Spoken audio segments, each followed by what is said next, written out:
আলোচনা শুরু করব। শ্রীমদ্ ভগবত গীতা অধ্যায় 9। তো আমরা গত ক্লাসে অষ্টম অধ্যায় শেষ করেছিলাম। অষ্টম অধ্যায়ের শেষ দিকে আমরা দেখেছি কিভাবে ভগবান ভক্তি যোগ সমস্ত যোগের মধ্যে সর্বশ্রেষ্ঠ বলে অষ্টম অধ্যায় শেষ করেছেন, এবং সেই শ্লোকে আমরা দেখছি যে কিভাবে সমস্ত যোগ অনুশীলনের ফল ভক্তি যোগ অনুশীলনের মাধ্যমে একজন ভক্ত অনায়াসে লাভ করে থাকে। বেদেষু যজ্ঞেষু তপস্সু চৈব দানেষু যৎ পুণ্য ফলম প্রদিষ্টম পত্যেতি তৎ সর্বম ইদম বিদিত্বা যোগী পরম স্থানম উপৈতি চাদ্যম। এই শ্লোকে আমরা দেখতে পাই। তো অষ্টম অধ্যায়ে ভগবান ভক্তি যোগকে সর্বোত্তম যোগ বলে অভিহিত করেছেন। এখন এই যোগ অনুশীলনের জন্য, এই ভক্তি যোগ অনুশীলনের জন্য প্রয়োজনীয় জ্ঞানের কথা ভগবান এই নবম অধ্যায়ে বলবেন। প্রয়োজনীয় জ্ঞান, যে জ্ঞান জানলে আমরা এই ভক্তি যোগটা আরো ঐকান্তিকতার সহিত আমরা পালন করতে পারবো, সেই সম্বন্ধীয় জ্ঞান এই নবম অধ্যায়ে ভগবান অর্জুনকে বলবেন। আর এই কারণে এই জ্ঞানকে বলা হচ্ছে রাজগুহ্য যোগ। অধ্যায়ের নাম রাজগুহ্য যোগ। এবং আরেকটা মজার জিনিস হচ্ছে যে সপ্তম অধ্যায় এবং এই নবম অধ্যায়, এই দুই অধ্যায়ের মধ্যে খুব সিমিলারিটি আছে। একই বিষয়, প্রায় বলতে গেলে অনেকগুলো বিষয় সেম কথা, প্রায় সেম সেম কথাগুলো ভগবান সপ্তম অধ্যায়ে বলছেন, নবম অধ্যায়ে বলছেন। তো গুরুত্বপূর্ণ বা গোপনীয় জ্ঞান, ভগবান ওনার নিজের সম্বন্ধে জ্ঞান, উনি কেমন, ওনার মহিমা, হ্যাঁ, এই সম্বন্ধীয় জ্ঞান এই অধ্যায়ে রয়েছে, যেগুলো শ্রবণের ফলে, যেগুলো জানার মাধ্যমে আমরা ভগবানের প্রতি ভক্তি, ভগবানের প্রতি ভক্তিতে আমরা আরো বেশি দৃঢ় হতে পারি। এই জন্য এটা রাজগুহ্য যোগ বলা হচ্ছে এখানে। এবং এই অধ্যায়ের শেষ দিকে আমরা কৃষ্ণ ভক্তির মহিমা, ভগবত ভক্তির মহিমা আরো বিস্তারিত ভাবে এই অধ্যায়ে আমরা দেখতে পাবো। তো শ্রীল বিশ্বনাথ চক্রবর্তী ঠাকুর এবং বলদেব বিদ্যাভূষণ, এই দুইজনেই এই অধ্যায়ের উপরে মানে শুরুতে তারা সংক্ষেপে বলছেন। বিশ্বনাথ চক্রবর্তী ঠাকুর বলছেন, প্রভু ভগবানের দাসগণ আরাধনার অনুকূল বোধে যে সকল ভগবত ঐশ্বর্য পরিজ্ঞানের অপেক্ষা করেন, সেই সকল এবং শুদ্ধ ভক্তির সর্বশ্রেষ্ঠত্ব নবম অধ্যায়ে পরিস্ফুট হয়েছে। আরাধ্যাতে প্রভুর দাসৈ ঐশ্বর্যম ইয়দ অপেক্ষিতম। আমরা স্বাভাবিকভাবে কোনো কারো প্রতি আকৃষ্ট কিভাবে হই, ওই ব্যক্তির ঐশ্বর্য, ওই ব্যক্তির প্রভাব, ওই ব্যক্তির শক্তি সামর্থ্যের প্রতি আমরা যখন দেখি এবং সেটার দ্বারা যখন আমরা প্রভাবিত হই, তখনই আমরা ওই ব্যক্তিকে আমরা আরাধনা করতে শুরু করি। তো ভগবানের ঐশ্বর্য জ্ঞান যদি না থাকে, তাহলে প্রাথমিক অবস্থায় আমরা ভগবানের প্রতি আকৃষ্ট হব না। এই জন্য ভগবান ওনার ঐশ্বর্য সম্বন্ধে, ভগবত ঐশ্বর্য সম্বন্ধে এই নবম অধ্যায়ে আলোচনা করেছেন, এবং শুদ্ধ ভক্তির সর্বশ্রেষ্ঠত্ব আলোচনা করেছেন এই অধ্যায়ে, যেটা বিশ্বনাথ চক্রবর্তী ঠাকুর অধ্যায়ের শুরুতে উনি বলছেন এটা। এজন্য সকল শাস্ত্রের সার হচ্ছে গীতা, গীতার সার হচ্ছে ভক্তি শতক, যেটা হচ্ছে মাঝখানের 6 অধ্যায়, আর ভক্তি শতকের সার হচ্ছে নবম এবং দশম অধ্যায়। ঠিক আছে। তো আমরা আলোচনা প্রসঙ্গে আরো সুন্দর কিছু জিনিস থাকবে এই নবম অধ্যায়ে, খুবই গুরুত্বপূর্ণ অধ্যায়। আমরা গুরু কৃষ্ণের কাছে প্রার্থনা করে শুরু করবো এটা। বলদেব বিদ্যাভূষণ ঠাকুর তিনি বলছেন, নবম অধ্যায়ে ভগবান শ্রীহরি স্বীয় ভক্তির মহোৎকর্ষ এবং ভক্তির উদ্দীপ্তিকর নিজের অদ্ভুত পরমেশ্বরত্ব সম্বন্ধে এই বিষয়ে বলেছেন। এখানেও সেম ওই দুইটা জিনিসই বিশ্বনাথ বলদেব বিদ্যাভূষণ প্রভু বলছেন অন্যভাবে। ভক্তি উদ্দীপ্তিকরম স্বস্ব পরম ঐশ্বর্যম অদ্ভুতম স্বভক্তেশ্চ মহোৎকর্ষম নবমে হরি রুচিবান। দুইটা জিনিস, এক হচ্ছে ভগবত ঐশ্বর্য, যে ঐশ্বর্য ভক্তির মহোৎকর্ষ বা ভক্তি উদ্দীপ্তিকর, ভক্তিকে জাগ্রত করে আমাদের মনের মধ্যে, সেই ঐশ্বর্য সম্বন্ধে ভগবান বলছেন। আর নিজের ভক্তির মহিমা তিনি বর্ণনা করছেন, নিজ ভক্তি যোগম। আমরা আম, চৈতন্য মহাপ্রভু কেন এই জগৎ আবির্ভূত হয়েছেন এই বিষয়ে আহ ছিল প্রবোধানন্দ সরস্বতী ঠাকুর তিনি বলছেন, প্রবোধানন্দ সরস্বতী ঠাকুরই वैराग्य विद्या निज भक्ति योगा शिक्षार्थमेका पुरुषा पुराना श्री कृष्ण चैतन्य शरीरधारी कृपां बुधिर्यस्त्वमहं प्रपद्ये। এই শ্লোকে বলছেন যে চৈতন্য মহাপ্রভু কেন আসছেন? প্রথম, বৈরাগ্য বিদ্যা জগতে প্রচার করার জন্য। দুই, নিজ ভক্তি যোগম শিক্ষার্থম, নিজ ভক্তি যোগ শিক্ষা দেওয়ার জন্য। নিজ ভক্তি যোগ কেন বলে? কারণ অন্য সমস্ত যোগপন্থা গুলো ভগবানই প্রবর্তন করেছেন, কিন্তু ওগুলো ভগবানের এত প্রিয় না, শ্রেষ্ঠ না। কিন্তু ভক্তি যোগ হচ্ছে ভগবানের স্বরূপ শক্তি, ভক্তি হচ্ছে ভগবানের স্বরূপ শক্তি জাত, এই জন্য এটাকে বলা হয় নিজ ভক্তি যোগ। এই অধ্যায়ে তা আমরা বর্ণনা পাবো। ঠিক আছে। আর যেটা সপ্তম এবং নবম অধ্যায়ের মধ্যে সামঞ্জস্যের কথা বলছিলাম আমরা, যেমন দেখবেন আপনারা সপ্তম অধ্যায়ের সামনে কিতা আছে, আমি এখন বলতে সুবিধা হবে। সপ্তম অধ্যায়ের 1 এবং 2 নাম্বার শ্লোক যদি আপনারা দেখেন, এক সপ্তম অধ্যায়ের 1 এবং 2 নাম্বার শ্লোক কি নিয়ে আলোচনা করা হচ্ছে? শ্রবণ নিয়ে। ময়ি আসক্ত মনা পার্থ যোগম ইয়ঞ্জন মদাশ্রয়া অসংশয়ম সমগ্রম মাম যথা গাস্যতি তৎ শৃণু। অর্জুন, তুমি আমার কাছ থেকে শ্রবণ করো। তো 1, 2 সপ্তম অধ্যায়ে কৃষ্ণের কাছ থেকে শ্রবণ করার জন্য ভগবান বলছেন। নবম অধ্যায়ের 1 এবং 2 নাম্বার শ্লোকে আপনারা দেখেন এখানেও শ্রবণের কথা বলা আছে। ইদম তে ইদম তু তে গুহ্যতমম প্রবক্ষ্যামি অনসূয়বে ইয়দ ইয়দ জ্ঞান বিজ্ঞান সহিতম ইয়দ জ্ঞাত্বা মোক্ষস্য শুভাৎ। এরপরে শ্লোক, রাজবিদ্যা রাজগুহ্যম পবিত্রমিদম উত্তমম। এখানেও শ্রবণের কথা বলা আছে।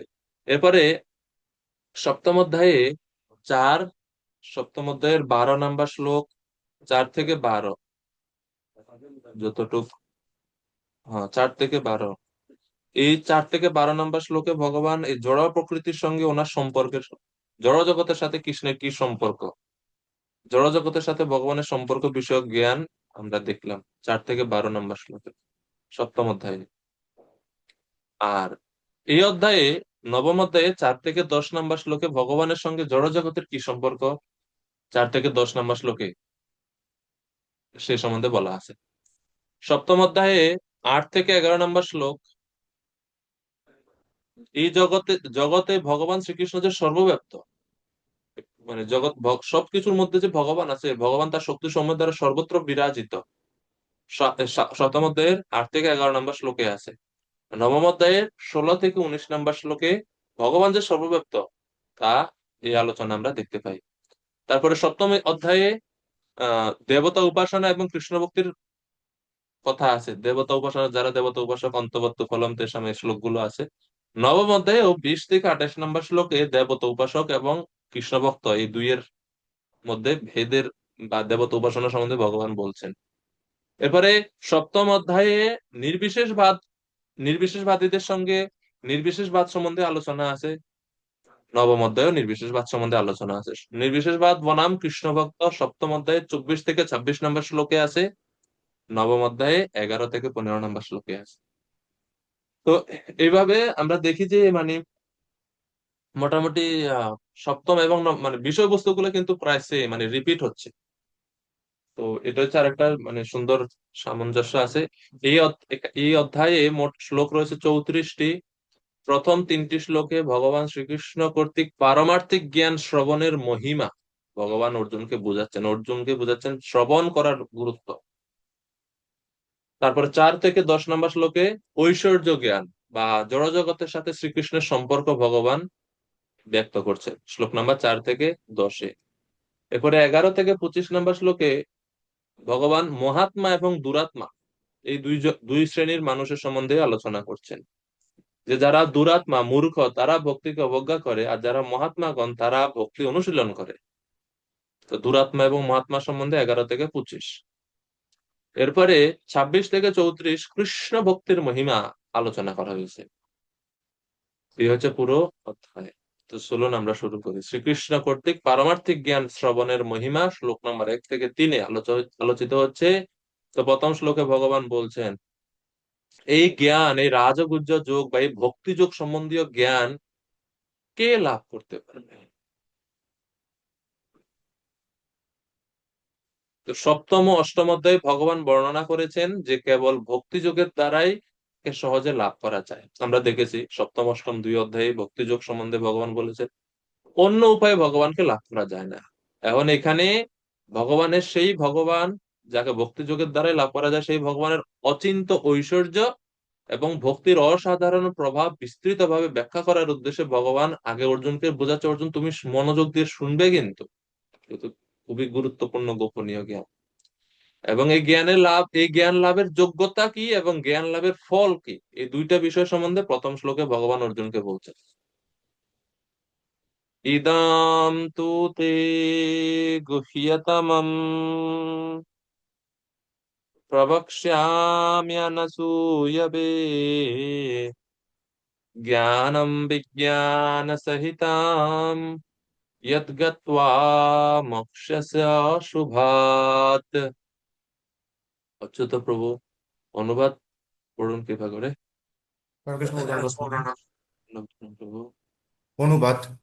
পরমেশ্বর ভগবান বললেন, হে অর্জুন, তুমি নির্মৎসর বলে তোমাকে আমি পরম বিজ্ঞান সমন্বিত সবচেয়ে গোপনীয় জ্ঞান উপদেশ করছি। সেই জ্ঞান প্রাপ্ত হয়ে তুমি দুঃখময় সংসার বন্ধন থেকে মুক্ত হও। হরে কৃষ্ণ।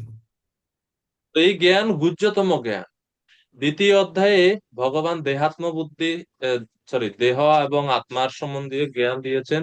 সেই আত্মতত্ত্ব জ্ঞানকে বলা হয় গুহ্য জ্ঞান। সপ্তম অধ্যায়েতে ভগবানের ঐশ্বর্য সম্বন্ধে বর্ণনা রয়েছে, সেই জ্ঞানকে বলা হয় গুহ্যতর জ্ঞান। কিন্তু নবম অধ্যায়ে, এখন এই অধ্যায়ে যে জ্ঞান ভক্তির লক্ষণ সমন্বিত যে জ্ঞান, সেই জ্ঞানকে বলা হচ্ছে গুহ্যতম জ্ঞান। এই জন্য এটাকে বলা হচ্ছে গুহ্যতম। গুহ্য, গুহ্যতর, গুহ্যতম। দ্বিতীয় অধ্যায় হচ্ছে গুহ্য, সপ্তম অধ্যায় হচ্ছে গুহ্যতর, এবং নবম অধ্যায় হচ্ছে, সাত আট হচ্ছে গুহ্যতর এবং নবম অধ্যায় হচ্ছে গুহ্যতম জ্ঞান। এবং তা আবার বিজ্ঞান সহিত, জ্ঞান ও বিজ্ঞান সহিতম। আমি শুধুমাত্র জ্ঞান বলবো না, জ্ঞান বিজ্ঞান সহিত, দুইটা।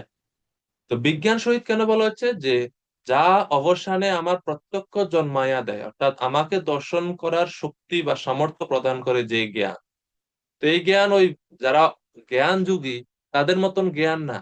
জ্ঞান যুগীরা জ্ঞান মানে আলোচনা করে, কিন্তু ভগবত সাক্ষাৎকার তারা লাভ করতে পারে না। কিন্তু এই ভক্তিযোগ সম্বন্ধীয় যে জ্ঞান, এই জ্ঞান ভগবত সম্বন্ধে জ্ঞান, এই জ্ঞান ভগবানকে সাক্ষাৎ উপলব্ধি করার সুযোগ আমাদেরকে দিয়ে থাকে। যেন বলছে বিজ্ঞান সহিত,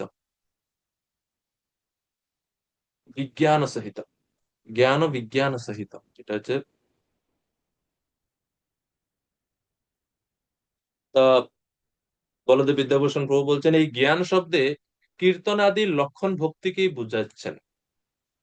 জ্ঞান শব্দে ভগবান যখন বলছে জ্ঞান ও বিজ্ঞান সহিতম, জ্ঞান বলতে এখানে কীর্তন, ভগবত নাম কীর্তন আদি ভক্তির যে লক্ষণ বা যে অঙ্গগুলো, সেই অঙ্গগুলোকে বোঝানো হচ্ছে।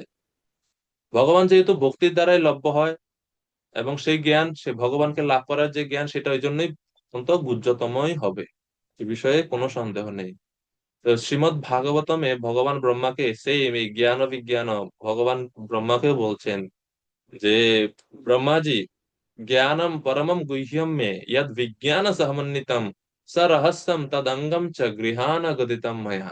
সেখানেও সেই একই ভগবান এখানে বলছে জ্ঞানম পরম গুহ্যম মে, আর এখানে গীতাতে বলছে গুহ্যতম। তো একই পরম গুহ্য জ্ঞান, এবং সেটা বিজ্ঞান সহিতম। ভগবান শুধু জ্ঞান দেন না, বিজ্ঞান সহিত জ্ঞান দিয়েছেন। তো এটা হচ্ছে দ্বিতীয় স্কন্ধের নবম অধ্যায় 30 নম্বর শ্লোক, যেটা চতুশ্লোকে ভাগবতের ঠিক আগের শ্লোকে এটা। তো ওই শ্লোকে বিজ্ঞান শব্দের ব্যাখ্যা করে বিশ্বনাথ চক্রবর্তী ঠাকুর বলছেন ভাগবতম এই শ্লোকে, যে বিজ্ঞান এখানে প্রেম ভক্তিকে বোঝাচ্ছে। জ্ঞান ও বিজ্ঞান সহিত মানে বৈদিক ভক্তি, প্রেম ভক্তি দুইটাই।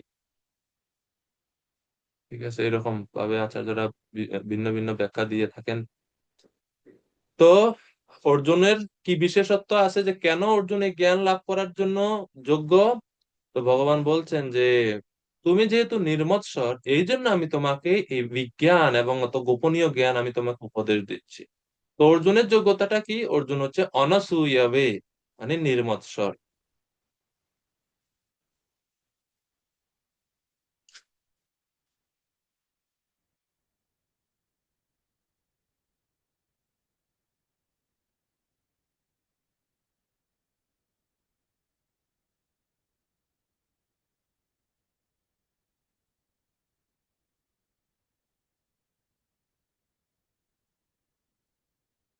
তা আমরা দেখেছি ইতিপূর্বে ভগবান অর্জুনকে কেন এই জ্ঞান প্রদান করছেন, অর্জুনের কিছু যোগ্যতার কথা বলেছেন না? মনে আছে আপনাদের অর্জুনের কি কি যোগ্যতা ছিল? ভক্ত শ্রী মে সখা চেতি রহস্যম হি এতদুত্তম। তুমি আমার ভক্ত এবং আমার সখা, আগে বলছেন। তো এখানে আবার এই নবম অধ্যায়ের এই প্রথম শ্লোকে অর্জুন আরেকটা বিশেষত্ব আমরা দেখতে পাচ্ছি, অর্জুন ছিলেন ভগবানের ভক্ত এবং তিনি ছিলেন অনসূয় ব্যক্তি। আহ, মৎসর্যতা বা ঈর্ষা রহিত, দ্বেষ দৃষ্টি বর্জিত। তো আমরা দেখি শ্রীমদ্ ভাগবতমেও যে শিষ্য, যেহেতু অর্জুন এখানে শিষ্যের ভূমিকাতে আছেন, ভগবান শ্রীকৃষ্ণ অর্জুনকে জ্ঞান প্রদান করছেন। তো একজন আদর্শ শিষ্যের এই এই গুণাবলী, বৈষ্ণবীয় সদ্গুণাবলী অধিকারী হওয়া উচিত, তাহলে গুরুরা তা সেই শিষ্যের উপর আহ সহজে বৈদিক তত্ত্ব জ্ঞান প্রদান করে থাকেন।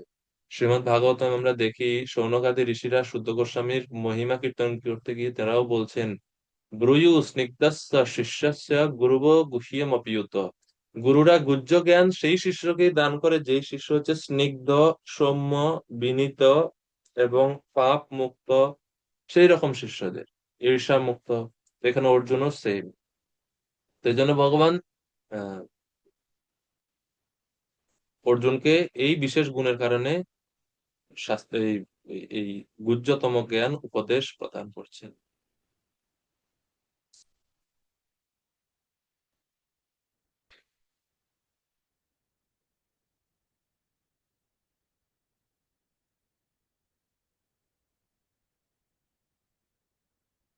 তো শিল প্রভুপাদ তাৎপর্য বলছেন যে ভগবান সম্বন্ধে শ্রবণ এর দুইটো উপকারিতা আছে আমাদের। ভগবানের সম্বন্ধে শ্রবণের দুইটো উপকারিতার কথা প্রভুপাদ তাৎপর্যে বলছেন যে, এক, ভগবান সম্বন্ধে যখন আমরা শ্রবণ করব আমাদের পারমার্থিক উন্নতি হয়। আর দুই, জড়জাগতিক দুঃখ দুর্দশা থেকে আমরা মুক্তি লাভ করি, বলা হচ্ছে এখানে। আর এরপরে তাৎপর্যে প্রথম এখানে প্রভুপাদ আরো বলছেন যে গুহ্য জ্ঞান, গুহ্যতর জ্ঞান এবং গুহ্যতম জ্ঞান, যেটা আমরা একটু আগে বললাম যে দ্বিতীয় এবং তৃতীয় অধ্যায়ে গুহ্য জ্ঞান, সপ্তম অষ্টম অধ্যায়ে গুহ্যতর জ্ঞান, আর নবম অধ্যায়ে গুহ্যতম জ্ঞান,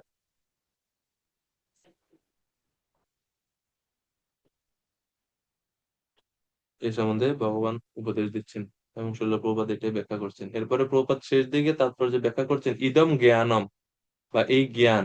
তো প্রভুপাদ বলছে এই ইদম জ্ঞানম এর দ্বারা নববিধা শুদ্ধ ভক্তি যোগকে বোঝানো হচ্ছে।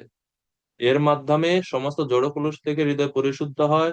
এর মাধ্যমে কৃষ্ণ তত্ত্ববিজ্ঞান উপলব্ধি করে ভক্ত চিন্ময় চেতনা স্তরে অধিষ্ঠিত হন, এবং এর মাধ্যমে আহ, তার অপ্রাকৃত কার্যকলাপ উপলব্ধি করা সম্ভব হয় এবং ভগবত সন্তুষ্টি সম্ভব হয়।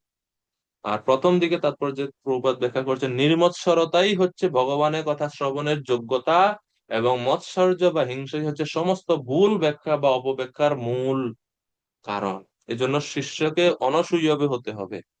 আমরা শ্রীমদ্ ভাগবতমের শুরুতেও দেখি যে কে ভাগবতম সহজে শ্রবণ করে উপলব্ধি করতে পারবে, নির্মৎসরাণাম সতাম বিদ্যাম বাস্তবমাত্র বস্তু শিবতম তাপত্রয় উন্মূলনম। নির্মৎসরাণাম, যারা নির্মৎসর মানে অসূয়া রহিত, অনসূয়বে যারা, তারা।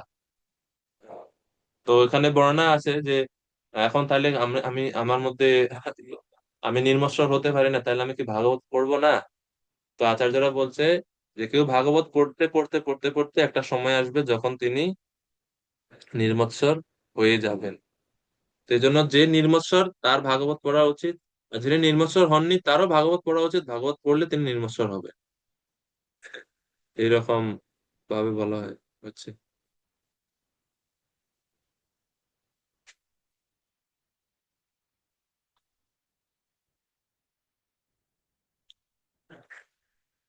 এরপরে শ্লোক নাম্বার 2। এই জ্ঞানের, এই যে ভগবত সম্বন্ধীয় জ্ঞান, ভক্তিযোগ সম্বন্ধীয় জ্ঞান সমস্ত জ্ঞানের মধ্যে শ্রেষ্ঠ, গুহ্যতম। তো এই জ্ঞানের কিছু বৈশিষ্ট্যের কথা 2 নম্বর শ্লোকে ভগবান বলছেন। এই জ্ঞানের কিছু বৈশিষ্ট্য বলা হচ্ছে এখানে। 7টি বৈশিষ্ট্য আমরা দেখতে পাই। রাজা বিদ্যা রাজগুহ্যম পবিত্রামিদমুত্তমম प्रत्यक्षावगमं धर्म्यं सुसुखां कर्तुमव्ययम्। রাজবিদ্যা ইদম, এই জ্ঞান, রাজবিদ্যা, বিদ্যার মধ্যে শ্রেষ্ঠ। রাজগুহ্যম, গোপ্য বিষয়ের মধ্যে, গোপনীয় বিষয়ের মধ্যে শ্রেষ্ঠ। উত্তমম পবিত্রম, অত্যন্ত পবিত্র, নিরতিশয় পবিত্র। প্রত্যক্ষ অবগমম, প্রত্যক্ষ ফলপ্রদ। ধর্মম, ধর্মসঙ্গত। এবং এটা করতে সুসুখম, সুখকর, কোনো কষ্ট ক্লেশদায়ক নয়। নির্বিশেষবাদীদের মতো অত ক্লেশ হয় না। क्लेशो अधिकतरस्तेषाम् अव्यक्तासक्तचेतसाम् अव्यक्ता हि গতির দুঃখম দেহবদ্বিরবাপ্যতে। দ্বাদশ অধ্যায়ে ভগবান বলছেন, কিন্তু ভক্তিযোগ অত্যন্ত সুখসাধ্য এবং অব্যয়ম। এই ভক্তিযোগ অনুশীলনের যে ফল, এই ফল কখনো নষ্ট হয় না, অক্ষয় ফল প্রদান করে থাকে। এই হচ্ছে শ্লোকের অর্থ। তো এই শ্লোকের 7টি বৈশিষ্ট্য আমরা দেখতে পাই যে এই বিদ্যা সমস্ত বিদ্যার রাজা। কিভাবে?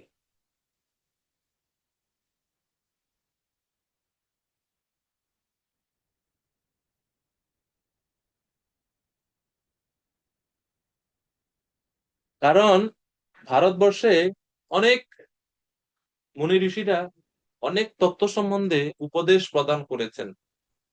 গৌতম ঋষির একটা দর্শন আছে, মহর্ষি কনাদের একটা দর্শন আছে, কপিল মুনির একটা সাংখ্য দর্শন আছে, যাজ্ঞবল্ক্য ঋষির আছে, শাণ্ডিল্য ঋষির আছে, বৈশ্যায়ন ঋষির আছে। অনেক অনেক মুনি ঋষিদের অনেক দর্শন আছে, কিন্তু সমস্ত দর্শনের মধ্যে শ্রেষ্ঠ দর্শন বা শ্রেষ্ঠ বিদ্যা হচ্ছে বেদান্ত বিদ্যা, বেদান্ত দর্শন, যেটা ভগবত অবতার স্বয়ং ব্যাসদেব রচনা করেছে। আর যেহেতু এই বেদান্ত সূত্রের সর্বশেষ সিদ্ধান্ত হচ্ছে ভগবত ভক্তি, এই কারণে ভক্তিযোগ সম্বন্ধীয় বিদ্যা হচ্ছে সমস্ত বিদ্যার মধ্যে রাজা। ছয় প্রকার দর্শনের মধ্যে সর্বশ্রেষ্ঠ হচ্ছে ভগবত ভক্তি বা বেদান্ত দর্শনের সার, ভক্তি। এই জন্য এটাকে বলা হচ্ছে সমস্ত বিদ্যার রাজা বা সমস্ত জ্ঞানের রাজা। এটা এই এই এই জ্ঞান পূর্ববর্তী সমস্ত মতবাদ এবং দর্শনের সারমর্ম। ঠিক আছে। এরপরে রাজবিদ্যা, তো এটা হচ্ছে প্রথম বৈশিষ্ট্য এই জ্ঞানের, এটা হচ্ছে সমস্ত জ্ঞানের রাজা। 2 নম্বর বৈশিষ্ট্য হচ্ছে রাজগুহ্যম, মানে অত্যন্ত গোপনীয় জ্ঞান। অত্যন্ত গোপনীয় জ্ঞান, রাজগুহ্যম, গোপনীয় জ্ঞান। কেন? কারণ এই জ্ঞানের ফলে আমরা আমাদের আত্মতত্ত্ব উপলব্ধি করতে পারি। গুহ্য জ্ঞানের আলোচনায় শুধু আত্মাকে অবিনশ্বর, অব্যয় বলে বর্ণনা করা হয়েছে, কিন্তু সেই সম্বন্ধে ইতিবাচক কোনো তথ্য প্রদান করা হয়নি। যখন আমরা দ্বিতীয় তৃতীয় অধ্যায়ে পড়েছিলাম, আমরা সেখানে পড়েছিলাম যে দেহিন অস্মিন যথা দেহে বাসাংসি জীর্ণানি, এইসব সব শ্লোকে আমরা দেখেছি যে দেহ থেকে আত্মা ভিন্ন, কিন্তু সেই আত্মার স্বরূপটা কি, সেই স্বরূপ সম্বন্ধে এই অধ্যায়ে আলোচনা করা হচ্ছে। এই জন্য এটা গুহ্যতম জ্ঞান। এই জন্য এটা সমস্ত গুহ্যতম জ্ঞান। এই জন্য বলছে রাজগুহ্যম ইদম ভক্তিরূপম জ্ঞানম। বলদেব বিদ্যাভূষণ প্রভু বলছেন যে এই রাজগুহ্য হচ্ছে ভক্তির জ্ঞান, ভক্তি জ্ঞানটা হচ্ছে রাজগুহ্য। কেননা জীব আত্মা যথা আত্মদি রহস্যানাম রাজা, অর্থাৎ জীবের আত্মার যে প্রকৃত স্বরূপ, সেই স্বরূপটা এখানে এই অধ্যায়ে বিকশিত করা হচ্ছে। এই জন্য বলা হচ্ছে রাজগুহ্যম। তৃতীয় বৈশিষ্ট্য হচ্ছে পবিত্রম ইদম উত্তমম। এই ভক্তিযোগ সম্বন্ধীয় জ্ঞান সমস্ত কার্যকলাপের পরম বিশুদ্ধ রূপ, এটা হচ্ছে অত্যন্ত পবিত্র বিশুদ্ধ রূপ। এবং ভক্তিযোগ এতই বিশুদ্ধ যে ভক্তিযোগ যে অবলম্বন করে সেও বিশুদ্ধতা লাভ করে, সেও পাপ থেকে মুক্ত হয়। এই জন্য ভক্তিযোগকে বলা যায় পবিত্র। ভক্তিযোগ itself is pure, and whoever practice this devotional service, this cult of devotional service, is also become purified. উনিও সহজে পবিত্র হয়ে যায়। তো বলদেব বিদ্যাভূষণ প্রভু বলছেন যে আমাদের বিভিন্ন প্রকারের পাপে আমরা জর্জরিত সবাই। হ্যাঁ, এই জন্য এই ভক্তিযোগকে বলা হচ্ছে উত্তমম পবিত্রম, কেননা এই ভক্তিযোগ অনুশীলনের ফলে লিঙ্গ দেহ পর্যন্ত সর্ব পাপ প্রশমনাথ। ভক্তিযোগ আমাদের এই দেহের আমাদের যত প্রকার পাপ আছে সমস্ত পাপ থেকে আমাদেরকে সহজে মুক্ত করে দেয়। এবং তিনি একটা শ্লোক উদ্ধৃতি করছেন আহ পুরাণ থেকে, যে অপ্রারব্ধ ফলম পাপম কূটম বীজম ফলোন্মুখম ক্রমেণ ইব প্রলীয়তে বিষ্ণু ভক্তি রতাত্মন। অর্থাৎ আমাদের বিভিন্ন প্রকার পাপ কর্ম রয়েছে, কিছু পাপ কর্ম যেগুলো এখনো সঞ্চিত আছে, কিছু পাপ কর্ম যে যে পাপ কর্মের ফল আমরা অলরেডি ভোগ করছি, কিছু পাপ কর্ম আমরা নতুন নতুন করে সৃষ্টি করতেছি। অপ্রারব্ধ, প্রারব্ধ, ফল, তারপর যে কূট, বীজ, ফলনমুখ, এরকম বিভিন্ন পাপ কর্মফলে বিভিন্ন স্তরের কথা বর্ণনা আছে শাস্ত্রে। কিন্তু এই সমস্ত প্রকার পাপ কর্মফল গুলো ধীরে ধীরে ধীরে ধীরে নষ্ট হয়ে যায় কাদের? বিষ্ণু ভক্তি রতাত্মনা, পদ্মপুরাণে বলা হচ্ছে। বিষ্ণু ভক্তিতে যিনি রত, সেই ভক্তের। তাহলে এই জন্য এই জন্য এই জ্ঞানকে বলা হচ্ছে পবিত্র মিদম উচ্চমম। আমরা শ্রীমদ্ ভাগবতমেও দেখি, ষষ্ঠ স্কন্ধে সুখদেব গোস্বামী বলছেন, কে চিৎ কেবলয়া ভক্ত্যা বাসুদেব পরায়ণঃ অঘম ধুন্বন্তি কর্ষ্ণেন নিহারামিব ভাস্করঃ।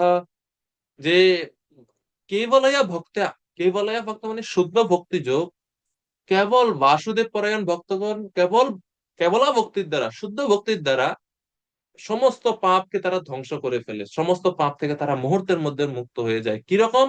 নিহারাম ইব ভাস্কর। নিহারাম ইব ভাস্কর মানে, যখন দেখবেন এখন শীতকাল, এই উপমা আপনারা ভালো বুঝবেন, গ্রামে যখন যারা থাকবেন দেখবেন ভোরে ঘাসের উপরে, গাছপালার উপরে কুয়াশা জমে থাকে, কুয়াশা বিন্দু, শিশির বিন্দু পড়ে থাকে, ভিজা থাকে একবারে। কিন্তু সূর্য উঠার সাথে সাথে কি হয়? অল্প একটু সময়ের মধ্যে সব জল কোথায় যেন হাওয়া হয়ে যায় না? তো এই জন্য বলছে সূর্যোদয়ের ফলে যেরকম হিম রাশি দূরীভূত হয়, তদ্রূপ এই কেবলা ভক্তি বা শুদ্ধ ভক্তি অনুশীলনের ফলে বা এই জ্ঞান যাজনের ফলে সমস্ত পাপ সমূলে ধ্বংস হয়। অগম ধুন্নন্তি কার্স্নেনা, সমূলে ধ্বংস হয়ে যায়। প্রায়শ্চিত্ত বা পুণ্যকর্ম করলে মানুষ পাপ কর্মফল থেকে মুক্ত হতে পূর্ণরূপে পারলেও পাপ করার বাসনা তাদের হৃদয়ের মধ্যে থেকে যায়। পাপ বাসনাটা জীব সহজে মুক্ত হতে পারে না, এটা থেকে অন্য কোনো উপায় না। এই পাপ বাসনাও মুখ থেকেও মুক্ত হয়ে যায় জীব যদি সে ভগবত ভক্তি করে। এজন্য ভক্তিযোগকে বলা হচ্ছে পবিত্র মিদম উত্তমম। আর উত্তম, তম শব্দের অর্থ হচ্ছে অন্ধকার। আর এই জ্ঞান আমাদেরকে এই অন্ধকারের উপরে নিয়ে যায়, এই জন্য এটাকে বলা হচ্ছে উত্তম। মানে তমের উপরে, তমের ঊর্ধ্বে আমাদেরকে জ্ঞানের দিকে নিয়ে আসে, জন্য হচ্ছে উত্তম। অর্থাৎ এই ভক্তিযোগ অনুশীলন করলে আমরা রজ, তম, সত্য ইত্যাদি জড় গুণ থেকে মুক্ত হয়ে শুদ্ধ সত্য স্তরে আসতে পারবো। এই জন্য এটাকে বলা হচ্ছে উত্তম। 4 নম্বর বৈশিষ্ট্য ভক্তিযোগের, সেটা হচ্ছে প্রত্যক্ষ অবগমম ধর্মম। প্রত্যক্ষ অবগমম ধর্মম মানে কি?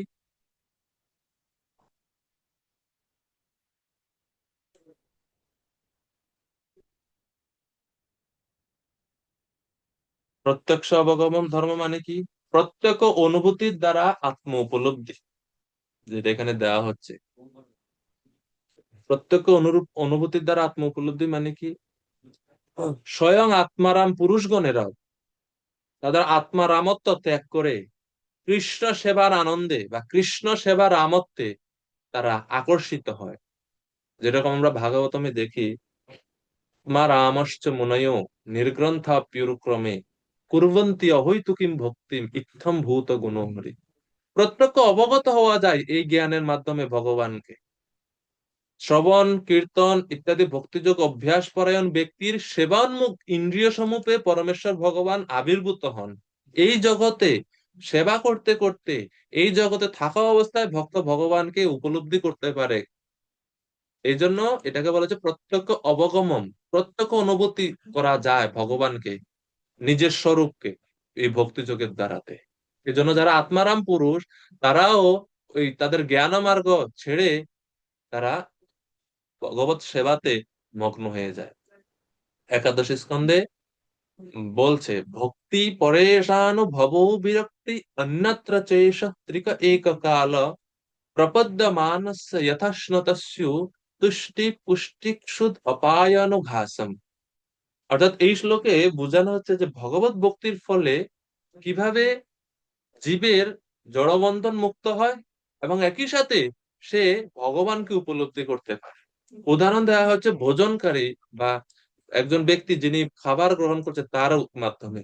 যে ভোজন করছে, ভোজনের সাথে সাথে একসাথে 3টে জিনিস হয়: তুষ্টি হয়, পুষ্টি হয় এবং ক্ষুধা নিবৃত্তি হয়।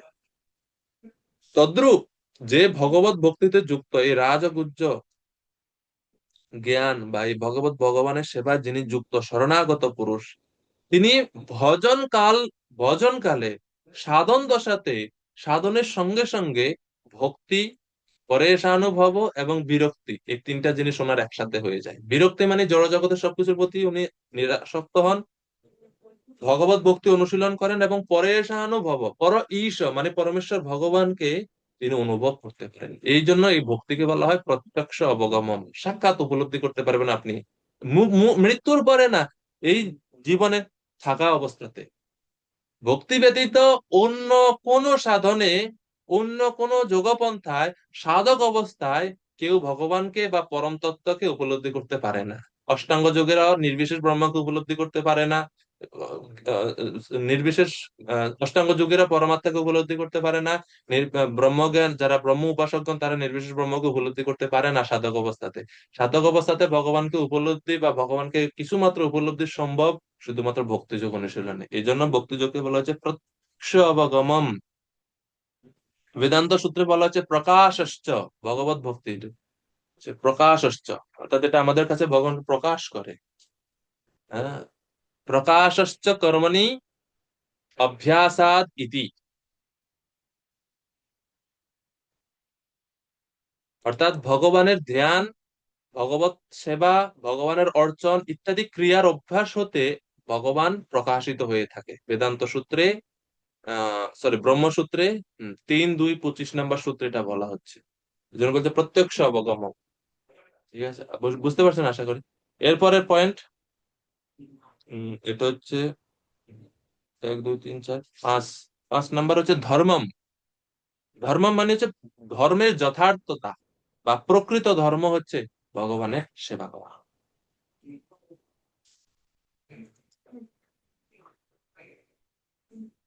সমস্ত ধর্মের পরম লক্ষ্য হচ্ছে ভগবানের সেবা। সবই পুংসাম পরো ধর্ম যত ভক্তির অদক্ষজে অহৈতুকী অপ্রতিহতা জয়াত্মা সুপ্রসিদ্ধতি। তো সমস্ত ধর্মের শ্রেষ্ঠ ধর্ম হচ্ছে ভক্তি, আর সেই ভক্তি হচ্ছে এই ভক্তিযোগ সম্বন্ধে এখানে জ্ঞান। এই জন্য এই জ্ঞানকে বলা হচ্ছে ধর্ম বা যথার্থ ধর্ম হচ্ছে এটা। এরপরে সুসুখম, 6 নম্বর বৈশিষ্ট্য। সুসুখম মানে সুখসাধ্য, অর্থাৎ কর্মজ্ঞান যোগ ইত্যাদি অনুষ্ঠানের ন্যায় এই ভক্তি যোগে কোনো ক্লেশ এত বেশি স্বীকার করতে হয় না। এমনকি জাস্ট কথা বসে বসে শুনতে শুনতে শুনতে শুনতে ভক্ত সিদ্ধি লাভ করে। কত মানে প্রসাদ খাইতে খাইতে সিদ্ধি লাভ করে, কত আনন্দের একটা পন্থা। আহ, এমনকি বিশ্বনাথ চক্রবর্তী ঠাকুর বলছেন যে 1 গণ্ডূষ জল, 2টা তুলসী পাতা, একটা ক্ষুদ্র কোনো কিছু নৈবেদ্য দিলেই ভগবান সন্তুষ্ট হয়ে যান। এটা অত সুখসাধ্য। সুখসাধ্য মানে অনুশীলন করতে গিয়ে আমরা আনন্দ পাই। সুখসাধ্যের দ্বিতীয় অর্থ হচ্ছে সহজে আমরা অনুশীলন করতে পারি। সুখসাধ্য দুইটা অর্থ, এক হচ্ছে আনন্দদায়ক আর দুই হচ্ছে সহজে অনুশীলন করা যায়। অষ্টাঙ্গ যোগ অনুশীলন করতে হলে ঘরবাড়ি ছাড়তে হবে, খাবার দাবার নিয়ন্ত্রণ করতে হবে, হ্যাঁ, পা উপরে মাথা নিচে, তারপরে অষ্টাঙ্গ যোগ অনুশীলন। নির্বিশেষ ব্রহ্মজ্ঞানী যারা আছে বেদান্ত সূত্র পড়তে হবে, জ্ঞান আলোচনা করতে হবে, মেধা থাকতে হবে, তারপরে আপনি পারবেন। তো ভগবত ভক্তিতে ওগুলো না থাকলেও হবে, জাস্ট শ্রদ্ধা থাকলেই হবে। সহজ জিনিস, সামান্য ভগবান পত্র পুষ্প পুষ্প চাইছেন গীতাতে, বেশি কিছু চান নাই। এই জন্য এটাকে বলা হচ্ছে সুসুখ। সুসুখ মানে ভক্তিযোগ সহজ, খুব সহজে পালন করা যায়, অ্যাভেলেবল জিনিস দিয়ে যে কোনো অবস্থাতে যে কোনো স্থানে যে কেউ পালন করতে পারে। আর হচ্ছে আনন্দদায়ক, এই ভক্তিযোগ অনুশীলন খুব আনন্দদায়ক। আনন্দটা এমনই আনন্দ, নৃত্য করতে করতে আমরা ক্লান্ত হয়ে যাই।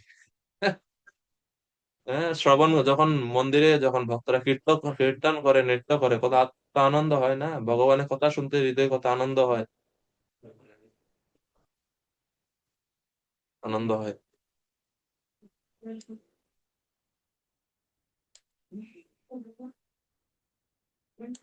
তো এই জন্য বলা হচ্ছে সুখ সুখম। তৎ সুখারাধ্যম ঋজীবীর অনন্য শরণৈর্নিবি, তৃতীয় স্কন্ধে ভাগবতমে বলা হচ্ছে যিনি অনন্য শরণ, সরল চিত্তে ভগবানের কাছে শরণাগত হয়েছেন, তিনি সুখ লাভ করতে পারেন। চৈতন্য চরিতামৃতে বলা হয়েছে যে ভগবানের ভক্তিটা কত সহজ। কৃষ্ণকে তুলসী দল দেই যেই জন, তার ঋণ শুধিতে কৃষ্ণ করে না চিন্তন। জল তুলসীর সম, কিছু ঘরে নাহি ধন, তবে আত্মা বেঁচে করে ঋণের শোধন। খুবই গুরুত্বপূর্ণ এখানে বলা হচ্ছে যে যখন কোনো ভক্ত ভক্তি সহকারে এটা হচ্ছে গুরুত্বপূর্ণ, ভক্তি সহকারে যদি কেউ ভগবানকে তুলসী আর জল দিল, ভগবান বলছে তার ঋণ শুধিতে কৃষ্ণ করে না চিন্তা। কৃষ্ণ চিন্তা করে এই যে আমারে তুলসী এবং জল নিবেদন করলো, এর ঋণ থেকে আমি কিভাবে মুক্ত হব। মানে ভগবান নিজেকে ঋণী ভাবেন। আর এই সামান্য তুলসী আর জল, যেটা সহজে পাওয়া যায়, কোনো টাকা পয়সা লাগে না, ধনী গরিব যে কেউ দিতে পারে, এটাতে ভগবান চিন্তা করেন। ভগবান কি চিন্তা করেন? বলছেন ভগবান চিন্তা করেন জল তুলসীর সম কিছু ঘরে নাহি ধন। আরে আমার ঘরে জল তুলসীর সমান এত মানে এরকম ধন আমার ঘরে নাই, আমি কিভাবে বিনিময়ে তাকে কিছু দিব। ভগবানের ঘরে এরকম এত এত দামি ধন নাই যে প্রতিদানে ভগবান সেই ভক্তকে দিবে। এজন্য পরে বলছে তবে আত্মা বেচি করে ঋণেরও শোধন। যখন আপনি কারো কাছে ঋণগ্রস্ত হন, টাকা ফেরত দিতে পারেন না, তখন কি করি আমরা? নিজে ওই ব্যক্তির অধীন হয়ে যায় না, যে ঠিক আছে আমি আপনার অধীনে থাকি, আপনার কাজ টাজ করে আমি ঋণটা শোধ করে দিব। তো ভগবান বলছেন তবে আত্মা বেচে, আমি নিজেকে ওই ভক্তের কাছে বিক্রি করে দিই, যেহেতু আমি ঋণ শোধ করতে পারি নাই, দেনার দ্বারা ঋণ শোধ করতে পারি নাই, এজন্য আমি নিজেকে বিক্রি করে দিই এবং এভাবে আমি ঋণের শোধন করি। এবং গৌতমীয় তন্ত্রে এই সম্বন্ধে একটা শ্লোকও আছে, তুলসী দল মাত্রেণ জলস্য চুলুকেন বা বিক্রীণিতে স্বাম আত্মানম ভক্তব্য ভক্তবৎসল। সেম, এটারই বাংলা অনুবাদ হচ্ছে এটা। তো এই হচ্ছে সুষুকম, অত সহজ, কত সহজে ভগবান প্রীত হন। সুষুকম 6 নম্বর বৈশিষ্ট্য। 7, অব্যয়ম, ভগবত ভক্তির ফল কখনো নষ্ট হয় না, এটা অবিনাশী, এই জন্য বলেছে অব্যয়। কর্ম, জ্ঞান, অষ্টাঙ্গ যোগ, সমস্ত কিছু ফল কোনো না কোনো সময় হয়তো নষ্ট হয়ে যেতে পারে, কিন্তু ভগবত ভক্তি মুক্তির পরেও এটা সুষ্ঠুভাবে অনুশীলন করা যায়। অব্যয় শব্দের অর্থ দুইটা, এক হচ্ছে অব্যয়ের মানে হচ্ছে ভগবত ভক্তির ফল কখনো নষ্ট হয় না, আর দুই, ভগবত ভক্তি কখনো থামে না। দ্বিতীয় পয়েন্টটা খুব গুরুত্বপূর্ণ, এই ভক্তিযোগ অনুশীলন কখনো বন্ধ হয় না। কিরকম? অষ্টাঙ্গ যোগী সমাধি যখন লাভ করলো তখন তার পারফরমেন্স স্টপ, মানে তার আর সাধনা নাই, সে লীন হয়ে শেষ, ওখানে আর কিন্তু পরমাত্মার সেবা টেবা করতে পারে না। ওইখানে পরমাত্মার সঙ্গে লীন হয়ে গেলে সে কিন্তু আর পরমাত্মার মানে বা এই যে অষ্টাঙ্গ যোগ অনুশীলন যে বিধিগুলো, যম নিয়ম আসন, এগুলো তার পালন করতে হয় না বা পালন করতে পারে না সে। সেম ব্রহ্মর সঙ্গে যারা ব্রহ্মজ্যোতিতে যারা লীন হয়ে যায়, তাদেরও লীন হয়ে গেলে শেষ, আর কোনো সাধনা নাই। কিন্তু ভগবত ভক্তির যে বিধিগুলো আমরা এখন পালন করি, আমরা যদি ভগবানকে লাভ করি, ভগবত ধামে যাই, সেখানেও সেই একই কার্যক্রম আমাদের আমরা করতে পারি। এই জন্য ভক্তিযোগটা কখনো ধ্বংস হয় না, নশ্বর না এটা। এই জন্য বলা হচ্ছে ভক্তিযোগ ইটসেলফ ইজ অব্যয়, মানে এটা সবসময় চলে, এমনকি মুক্তির পরেও ভগবত সেবা চলমান থাকে। সেম, এটা অনেক বিশেষত্ব একটা বিষয় না, সুষুকম অব্যয়, মানে নিত্য শাশ্বত। প্রভুপাদ বলছেন যে যারা মায়াবাদীরা তারা বলে আমরা মুক্তি লাভের পর ভগবানের সাথে এক হয়ে যাওয়ার জন্য ভক্তিযোগ যাজন করি, মুক্ত হওয়ার পর আমাদের আর ভক্তি করতে হয় না, কিন্তু এই শ্লোকে ভগবান ভক্তিকে অব্যয় বলছে, মানে যেটা মুক্তির পরেও চলে, ধ্বংস হয় না। আর সর্বশেষ আহ ঠিক আছে, অব্যয়, অতটুকুই, 7 নম্বর। এই হচ্ছে 7টা বৈশিষ্ট্য এই শ্লোকের ভগবান। এখন প্রশ্ন অর্জুনের, আরে এত সাধন, এই ভক্তিযোগ সাধন যদি এতই আনন্দদায়ক হয়, এত আনন্দজনক হয়, তাহলে এই জড়জগতে, এই জড়জগতে, এই জড় সংসারে মানুষ কি আর কেউ থাকবে? ভক্তিযোগ যদি এতই সুখ, এত সহজ হয়, সবাই তো ভক্তিযোগ করে চলে যাবে ভগবানের কাছে, কেউ এই জগতে থাকবে? আপনার সৃষ্টি তো ধ্বংস হয়ে যাবে, ব্রহ্মাণ্ড তো খালি হয়ে যাবে ভগবান। তো ভগবান বলছেন না অর্জুন, কিছু নটখট সবসময় থাকবে যারা আমার ভক্তিতে আসবে না। তো কারা তারা? 3 নম্বর শ্লোকে বলছেন। আহ,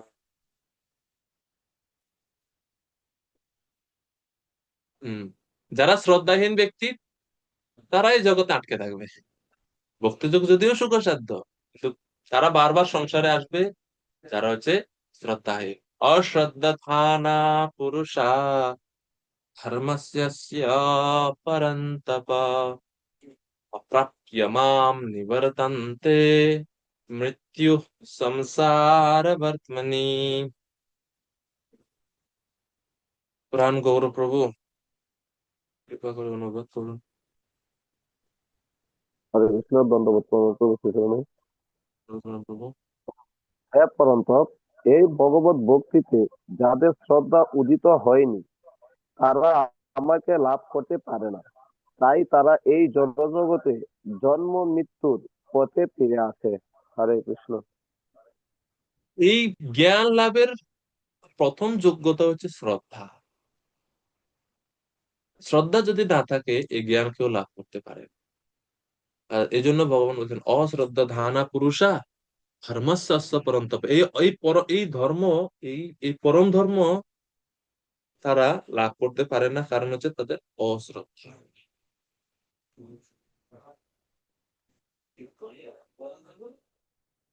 যারা ধর্মকে যারা অশ্রদ্ধা করে, আমার প্রতি প্রগাঢ় ভক্তি স্বরূপ ধর্ম যেটা হচ্ছে বেদের সার সিদ্ধান্ত, তারা সেই ভক্তিকে লাভ করতে পারে না। এজন্য শ্রদ্ধা হচ্ছে ভক্তির শুরু, ভক্তির আদি।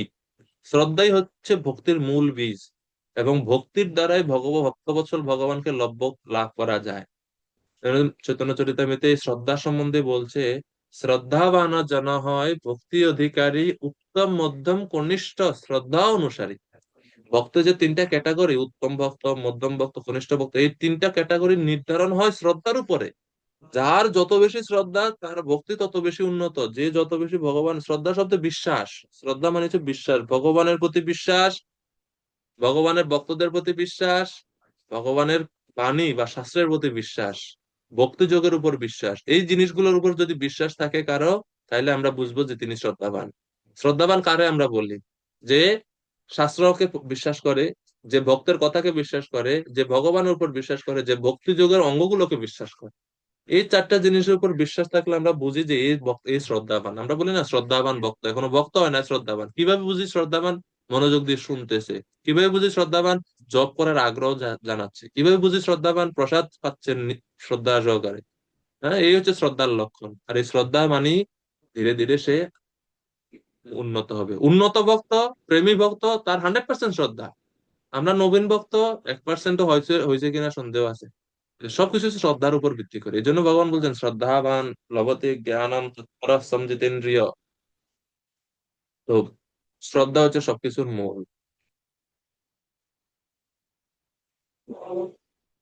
এই সম্বন্ধে বলে এখন শ্লোক নাম্বার 4 থেকে 10 নম্বর শ্লোক পর্যন্ত, শ্লোক নাম্বার 4 থেকে শ্লোক নাম্বার 10 পর্যন্ত ভগবান এই জড়জগতের সাথে ওনার কি সম্পর্ক সেই সম্বন্ধে জ্ঞান দিচ্ছেন।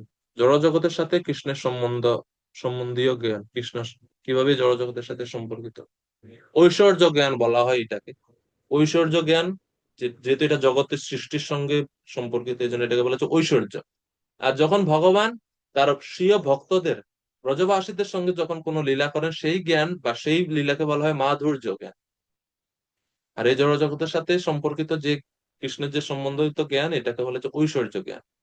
তো শ্লোক নাম্বার 4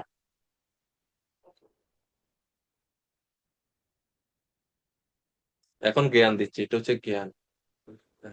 ময়া ততমিদম সর্বম জগদব্যক্ত মূর্তিনা মৎস্থানি সর্বভূতানি ন চাহম তেষু অবস্থিত। গোপবন্ধু প্রভু অনুবাদ করবেন কৃপা করে। হরে কৃষ্ণ প্রভু, দণ্ডবাদ প্রণাম। ওই অনুবাদ। অব্যক্ত রূপে আমি সমস্ত জগতে ব্যাপ্ত আছি। সমস্ত জীব আমাতেই অবস্থিত, কিন্তু আমি তাতে অবস্থিত নই। হরি বল। তো এই সেকশনে 4 থেকে 10 নম্বর শ্লোকে এখানে আমরা এই ভগবানের সম্বন্ধে, এই জড়জগতের যে সম্পর্ক, এই সম্পর্কটাকে বা এই যে তত্ত্ব সম্বন্ধে আমরা দেখব। এখানে ভগবান অচিন্ত ভেদাভেদ সম্পর্ক নিয়ে ভগবান আলোচনা করছেন। দেখেন এই 4 নম্বর শ্লোকের অনুবাদে, যে অব্যক্ত রূপে আমি সমস্ত জগতে ব্যক্ত আছি, মায়া ততমিদম সর্ব, আমি সর্বভূতে অবস্থিত, সর্বব্যাপ্ত। কিভাবে আপনি সর্বব্যাপ্ত? অব্যক্ত রূপে অনুবাদে বলা হয়েছে। অব্যক্ত রূপে মানে হচ্ছে ভগবান তার শক্তির মাধ্যমে সর্বব্যাপ্ত। ভগবান তার শক্তির মাধ্যমে এই জগতের প্রত্যেকটা বস্তুর মধ্যে তিনি আছেন, স্বয়ং রূপে না, শক্তি সমূহের মাধ্যমে। তো শক্তি যেহেতু ভগবানের, তো ভগবান থেকে তার শক্তি তো অভিন্ন, ভিন্ন নয়। তো এই জন্য ভগবানই আছেন, কিন্তু তার শক্তির মাধ্যমে তিনি আছেন। যেরকম আমরা সপ্তম অধ্যায়ে এই সেকশনে আমরা যখন দেখি, সেখানে ভগবান বলছেন যে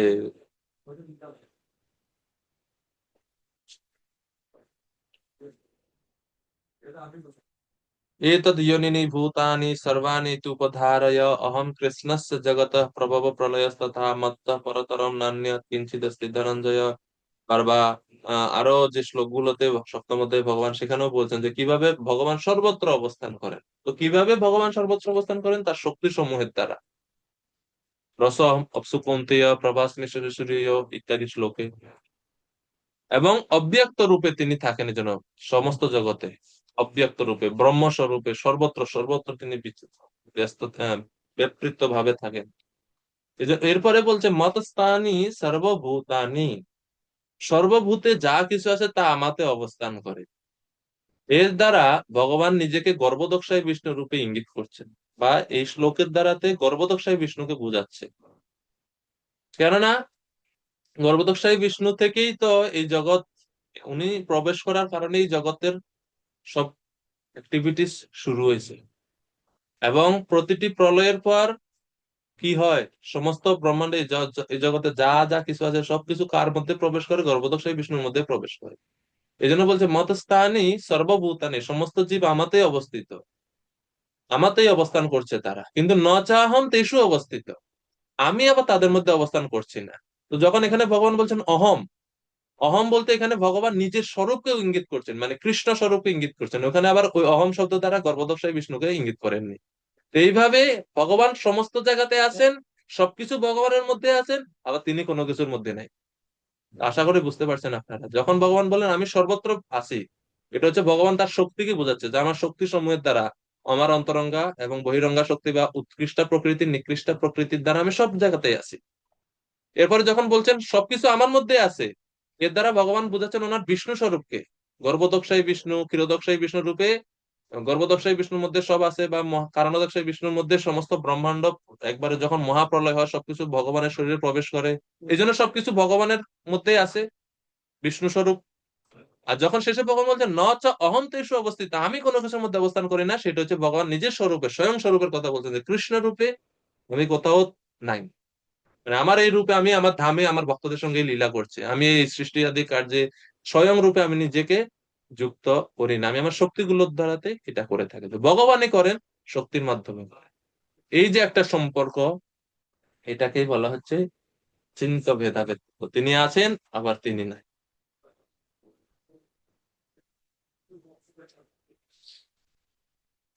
এই জন্য মায়াবাদীরা এই শ্লোকগুলোর ব্যাখ্যা করে তারা বলে থাকে যে ভগবান যেহেতু নিজে বলছেন এখানে যে তিনি সর্বব্যাপ্ত, তিনি সব জায়গায় আছেন, এর মানে ওনার আর ব্যক্তিগত কোনো স্বরূপ নাই। এজন্য আপনারা যে বিগ্রহ পূজা করেন এটা তো ভুল, এটা তো একটা জড় জিনিস। ভগবান তো সর্বত্র আছেন, ওনার তো আর ব্যক্তিগত কোনো ফর্ম আর থাকতে পারে না, যেহেতু তিনি সব জায়গায় নিজেকে বিস্তার করে দিয়েছেন। কিন্তু ব্যক্তিগত অস্তিত্ব স্বীকার, ব্যক্তিগত ব্যক্তিগত অস্তিত্ব হারায় না ভগবানের, কারণ আমাদের ব্যাখ্যাটা হচ্ছে, বা আমরা যেভাবে বুঝি যে ভগবান তার শক্তি সমূহের দ্বারা সর্বব্যাপ্ত। ঠিক আছে? তো এইভাবে আমাদের আচার্যরা এই শ্লোকের ব্যাখ্যা করেছেন, এইভাবে সংক্ষিপ্ত ভাবে আমরা সহজে বুঝতে পারি এটা দ্বারা। ঠিক আছে?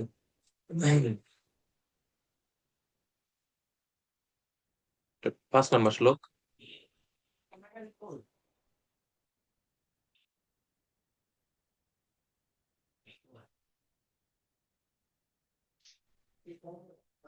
ন চ মৎস্থানি ভূতানি পশ্য মে যোগমৈশ্বরম ভূতভৃন্ন চ ভূতস্থ মমাত্মা ভূত ভাবনা।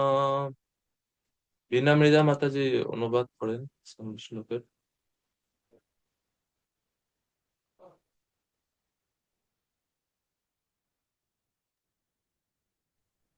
হরে কৃষ্ণ, প্রণাম বাবু। প্রণাম। যদিও সবকিছু আমারই সৃষ্ট, তবুও তারা উম আমাতে অবস্থিত নয়। আমার যোগৈশ্বর্য দর্শন করো। যদিও আমি সমস্ত জীবের ধারক এবং যদিও আমি সর্বব্যাপ্ত, তবুও আমি এই জড় সৃষ্টির অন্তর্গত নই, কেননা আমি নিজেই সমস্ত সৃষ্টির উৎস। হরে কৃষ্ণ। এখন দেখেন, আগের শ্লোকে আমরা কি পড়লাম? আগের শ্লোকে ভগবান বলছেন যে মতস্থানি সর্বভূতানি, সমস্ত জীব আমাতে অবস্থিত।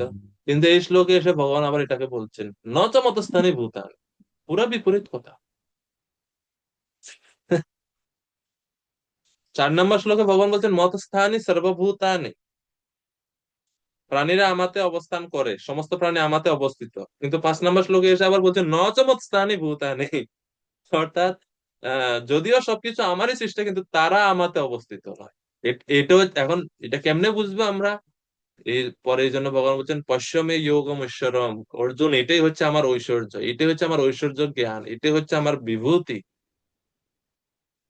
যদিও আমি সমস্ত জীবের ধারক, যদিও আমি সর্বব্যাপ্ত, তবুও এই জড় সৃষ্টির অন্তর্গত নই আমি, কেননা আমি নিজেই সৃষ্টির উৎস। এখন এটা কিভাবে বুঝবো? আগের শ্লোকে ভগবান বলছেন তিনি সবকিছু ওনাতে অবস্থান করে, সমস্ত প্রাণী ওনাতে অবস্থান করে, প্রলয়ের পর ওনার ভিতরে সবকিছু গমন করে। আবার এই শ্লোকে ভগবান বলছেন যে তিনি কোথাও প্রাণীরা আমাতে অবস্থান করে না। তো এই 5 নম্বর শ্লোকে এসে যখন ভগবান বলছেন ন চ মৎস্থানি ভূতানি, এর মানে বুঝতে হবে সবকিছু আমার মধ্যে অবস্থান করে না। যখন ভগবান বলছে তখন বুঝতে হবে এখানে ভগবান নিজের স্বরূপকে ইঙ্গিত করছেন, কৃষ্ণ স্বরূপকে, স্বয়ং রূপকে, যে সবকিছু কৃষ্ণের মধ্যে সরাসরি অবস্থান করে না। পার্থক্যটা বোঝা যাচ্ছে? বিষ্ণু ভগবান কৃষ্ণই, কিন্তু এখানে পার্থক্যটা হচ্ছে সৃষ্টির সংস্পর্শে কৃষ্ণ সরাসরি আসেন না, তিনি বিষ্ণু রূপে আসেন। এই এই হচ্ছে সূক্ষ্ম পার্থক্য এই জায়গাতে। তো যখন ভগবান এই শ্লোকে এসে বলছেন নচ মতস্থানি ভূতানি, জীবেরা আমাতে অবস্থান করে না, আমাতে বলতে এখানে তিনি ওনার নিজের স্বয়ং রূপকে, আদি রূপকে, কৃষ্ণ রূপকে বুঝাচ্ছেন। তো এই হচ্ছে মানে শাস্ত্রের, সংস্কৃতের অর্থ, মানে এইভাবে আমাদেরকে গ্রহণ করতে হয়। এটাকে বলা হয় অর্থপত্তি, অর্থাৎ শর্ত সাপেক্ষে গ্রহণ করা। যখন কোনো আপাত বিরোধ আসে শাস্ত্রে কোথাও, তখন সেগুলোকে নিরসন করতে হলে এই অর্থপত্তি বা বিভিন্ন টার্ম, যারা সংস্কৃত বিশেষজ্ঞ বা শাস্ত্র বিষয়ে খুব অভিজ্ঞ, তারা বিভিন্ন উপায় অবলম্বন করে। যেমন শ্রুতি এবং স্মৃতিতে যখন কোনো বিরোধ হয়, তখন শ্রুতি শাস্ত্রের উম বক্তব্যকে শ্রেষ্ঠ বলা হয়। এরকম বিভিন্ন ক্যাটাগরি আছে। কিন্তু আমাদের বৈষ্ণব জগতে শিল রূপ গোস্বামী বলছেন, আহ এটা যতটুকু আমার মনে পড়ে ভক্তি রসামৃত সিন্ধুতেই হবে, তিন, যদি আমি ভুল না হই, এখন আমি ঠিক সোর্স মনে নাই এখন, তিনি বলছেন যে যদি ভক্তি সম্বন্ধে, ভক্তি শাস্ত্রে যদি কোনো ভেদ আসে, মানে দ্বন্দ্ব দেখা যায়, পরস্পর বিরোধী বক্তব্য পাওয়া যায়, তখন আমরা কি করব? আমরা কোনটাকে ছাড়বো, কোনটাকে ধরবো? তিনি বলছেন কোনোটাকে ছাড়া যাবে না, কোনোটাকে মানে কোনোটাকে ছাড়া যাবে না, দুইটাই অর্থ গ্রহণ করতে হবে, এবং এটাকে অচিন্ত্য ভেদাভেদ তত্ত্ব বলে গ্রহণ করতে হবে। তো এই জন্য এই 4 এবং 5-এ আমরা যখন এই জন্য এইভাবে আমরা ব্যাখ্যা করি যে কোনো অর্থটাই ভুল না, এখানে দৃষ্টিভঙ্গিটা ভিন্ন। ভগবান এক এক সময় নিজেকে এক এক স্বরূপে নিজেকে তিনি ব্যক্ত করছেন। কখনো কখনো তিনি নিজেকে পরমাত্মা রূপে বলছেন, কখনো কখনো তিনি নিজেকে ব্রহ্ম স্বরূপে বলছেন, কখনো কখনো তিনি নিজেকে স্বয়ং ভগবান শ্রীকৃষ্ণ রূপে ব্যক্ত করছেন, কখনো তিনি নিজেকে বিষ্ণু রূপে ব্যক্ত করছেন। এই হচ্ছে ভগবানের বৈশিষ্ট্য। যেরকম এর ভাগবতমে বা বৈদিক শাস্ত্রে এইরকম পরস্পর দ্বন্দ্বমূলক বাক্যের অভাব নাই, প্রচুর আছে। কিন্তু সমন্বয় করতে হবে তখন আমাদের। যেমন গজেন্দ্র স্তুতিতে অষ্টম স্কন্ধে গজেন্দ্র বলছেন অরূপায় উরুরূপায়, একটা লাইনে আছে একটা স্তুতি। অরূপায় মানে ভগবানের কোনো রূপ নেই। এরপরে আবার পরেই বলছে উরুরূপায়, যিনি অনেক রূপ আছে, যার অনেক সুন্দর সুন্দর রূপ আছে। এখন কেমনে গ্রহণ করবেন এটা? আগে বলছে অরূপায় কোনো রূপ নাই, পরে বলছে আবার অনেক রূপ আছে। কি হবে তাইলে অর্থটা? পরস্পর বিরোধী লাগছে আপাতত। তখন অর্থ হচ্ছে অরূপায় মানে তার কোনো জড় রূপ নাই, রূপায় মানে তার অনেক চিন্ময় রূপ আছে, অনেক অবতারাবলী আছে ভগবানের। বা আমরা যদি শ্রুতি শাস্ত্রেও দেখি, আহ অনেক অপানি পাদ যবন গ্রহিতা, সেটা সেতুর উপনিষদে বলা আছে অপানি পাদ, যার পানি নাই, হাত নাই, পাও নাই, কিন্তু আবার যবনও গ্রহিতা, তিনি আবার চলাচলও করেন, কেউ কিছু দিলে তিনি গ্রহণও করেন। তো হাত নাই, পা নাই, কিভাবে চলাচল করেন, কিভাবে গ্রহণ করেন? ভগবানের জড়ো হাত পা নাই, ভগবানের চিন্ময় হাত পা আছে, যেটা দ্বারা তিনি গ্রহণও করেন, তিনি গ্রহণও করেন, করতে পারেন। এই হচ্ছে ভগবত ঐশ্বর্য। এই জন্য ভগবান হচ্ছে পশ্য মে যোগম ঐশ্বরম। এটা হচ্ছে ভগবানের বিভূতি। পশ্য মে যোগম ঐশ্বরম ভূত বৃন্ন চ ভূতস্থ মমাত্মা ভূত ভাবনা। আমার আত্মা ভূতগণের, আমি ভূতগণের ধারক বাহক হলো, তারা আমাতে সরাসরি ভাবে উপস্থিত নয়। এই হচ্ছে ভগবত ঐশ্বর্য, ভগবানের বিভূতি। হ্যাঁ,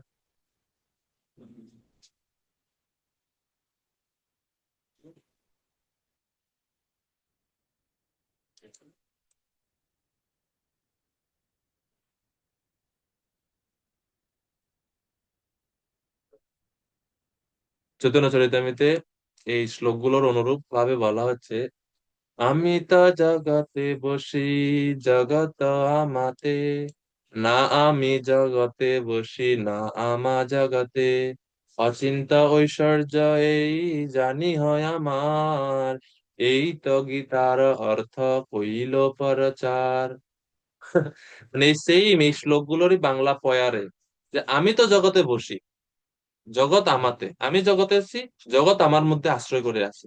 এরপরে লাইনে বলছে, না আমি জগতে বসি, না আমার জগতে, না আমি জগতে আছি, না জগৎ আমাতে আছে। পুরা চেঞ্জ। এই হচ্ছে ভগবত ঐশ্বর্য, ভগবত বিভূতির এই হচ্ছে প্রভাব। চৈতন্য চরিতামিতে আদি লীলা পঞ্চম অধ্যায়। এরপরে 6 নম্বর শ্লোক। তো পূর্বের এই 4-5 কে বোঝানোর জন্য একটা দৃষ্টান্ত দিচ্ছেন এখানে, উপমা ব্যবহার করছেন। কঠিন জিনিস বুঝতে গেলে যখন বুঝা মাথা ঢোকে না, তখন আমরা উদাহরণ দেই না? তো ভগবান এখন 6 নম্বরে একটা উদাহরণ দিচ্ছেন। উদাহরণ, হ্যাঁ। তপময় প্রভু কৃপা করে 6 নম্বর শ্লোকের অনুবাদ করবেন।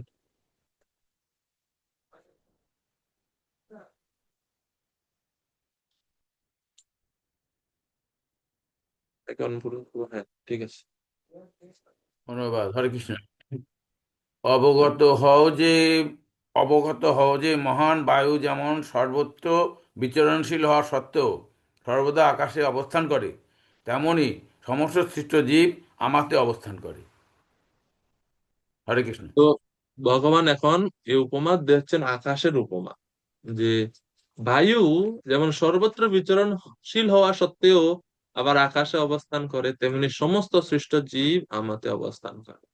বায়ু সর্বত্র বিচরণশীল বা সর্বত্র বিচরণশীল বায়ু, বায়ু মহাশক্তিশালী হওয়া সত্ত্বেও সে আকাশে অবস্থান করে, তদ্রূপ সমস্ত জীব আমাতে অবস্থান করে। যদিও জীবেরা সর্বত্র আছে, কিন্তু তারা আবার আমাতে অবস্থান করে। তো এই হচ্ছে বিস্ময়কর জগতে ভগবানের বিস্ময়কর শক্তির অভিপ্রকাশ। প্রভুপাদ তাৎপর্য বলছেন, এই সৃষ্টিতে আমাদের কল্পনায় আকাশ হচ্ছে সবচাইতে বৃহৎ বড়, আর সেই আকাশের মধ্যে বাতাস হচ্ছে মহাজগতের সবচাইতে বিশাল এক অভিপ্রকাশ। সেই বাতাস চলাচল থেকে নিয়ন্ত্রিত হয় সবকিছু চলাচল, কিন্তু এই মহান বায়ু এত বিশাল হলেও আকাশের মধ্যেই তার অবস্থা, বাতাস তো আকাশের বাইরে নয়। তেমনি চমকপ্রদ সমস্ত সৃষ্টি ভগবানের ইচ্ছার প্রভাবে বিদ্যমান, এবং সেই সমস্ত পূর্ণরূপে তার ইচ্ছার অধীন।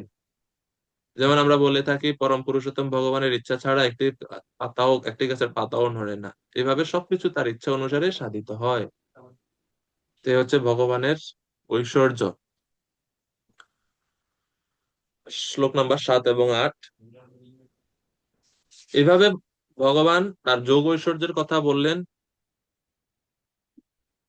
এখন অর্জুন জিজ্ঞেস করছেন, কৃষ্ণ খুব সুন্দরভাবে আপনি বলছেন যে দৃশ্যমান এই সকল জগৎ আপনাতে অবস্থিত, আবার অবস্থিত নয়, দুইটাই বুঝলাম, কিন্তু যখন প্রলয় হয়ে যায়, প্রলয়ের পরে তারা কই যায়? তো ভগবান এখন 7 নম্বর এবং 8 নম্বর শ্লোকে বলছেন, সর্বভূতানি কৌন্তেয় প্রকৃতিম ইয়ান্তি মামিকাম কল্পক্ষয়ে পুনস্তানি কল্পাদৌ বিসৃজাম্যহম। কল্প অন্তে, কল্প মানে ব্রহ্মার একদিন, ব্রহ্মার একদিন শেষ হলে সমস্ত সৃষ্টি আমারই প্রকৃতিতে প্রবেশ করে, এবং পুনরায় কল্প আরম্ভে প্রকৃতির দ্বারা আমি তাদের সৃষ্টি করি। অর্থাৎ যখন ধ্বংস হয়, ধ্বংস হওয়ার সময়, যখন জগৎ প্রলয় হয়, প্রলয়ের সময় কি হয়, সমস্ত স্থূল উপাদান থেকে ধীরে ধীরে ধীরে ধীরে সূক্ষ্ম উপাদানে পরিণত হয়ে যায় সবকিছু, এবং প্রকৃতিতে প্রবেশ করে সবকিছু, এবং ভগবান অন্তিমে ভগবানের কাছে ভগবানের শরীরে প্রবেশ করে।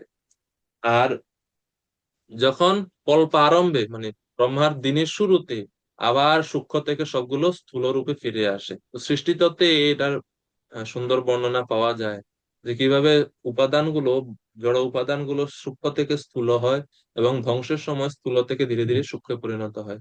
যেমন ফর এক্সাম্পল, আমরা দেখবেন যে একটা বীজ আপনি রোপণ করেন মাটিতে, বীজ থেকে ধীরে ধীরে ধীরে ধীরে সৃষ্টিটা হয়, যেমন বিশাল এক গাছ প্রফুল্লিত হলো, ঠিক আছে, ফল ফুল লতা পাতা কত সুন্দর সবকিছু হলো।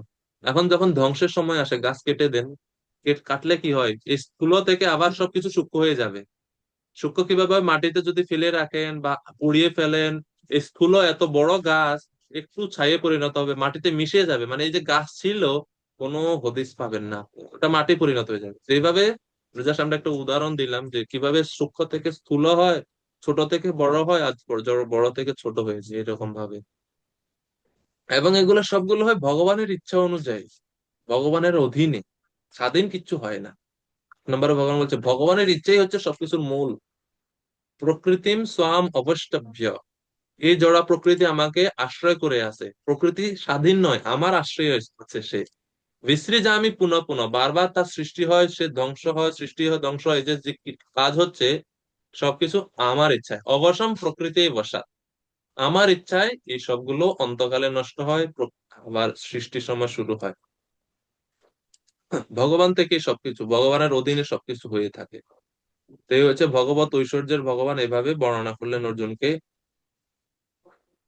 এখন অর্জুন প্রশ্ন করছে, তাহলে এই যে প্রকৃতি বারবার সৃষ্টি হয় ধ্বংস হয়, আপনি আপনার ইচ্ছা অনুযায়ী হয়, তা প্রকৃতি আপনাকে কেন বন্ধন করতে পারে না, বা প্রকৃতির বশে আপনি কেন আসেন না, বা কর্মের বন্ধনে আপনি কেন আবদ্ধ হন না? যেহেতু আপনি সবকিছু করাচ্ছেন, আপনার ইচ্ছা অনুযায়ী হচ্ছে, তা আপনার কেন কর্মবন্ধন হয় না?